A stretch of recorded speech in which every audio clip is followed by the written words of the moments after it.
Welcome to Kenton's videos. Enjoy the video. You start by unlocking Secure Folder. Use your PIN, pattern, or fingerprint so the system trusts you. Once in, navigate to the Files or My Files view and long press a file to enter selection mode.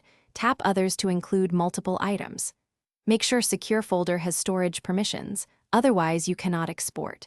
If prompted, grant access to device storage. Now that items are selected, you're ready to move them out.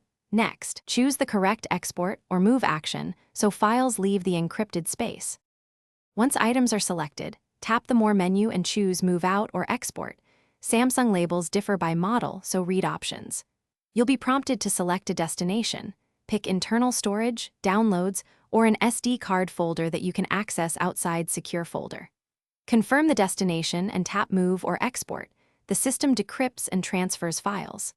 For large videos or many photos, allow time for completion and keep the phone awake. If needed, connect to power so transfers finish without interruption. After the move, immediately verify by opening a file from the destination folder. This confirms successful decryption and access. If a file won't open, go back into Secure Folder and try Export again, or toggle Secure Folder storage permissions in Settings and retry. Permissions often block writes. Once done, consider removing originals inside Secure Folder if you want only the exported copy. If problems persist, update Secure Folder via Galaxy Apps. Then reboot the phone. That resolves most. Thanks for watching. Consider subscribing if we helped you.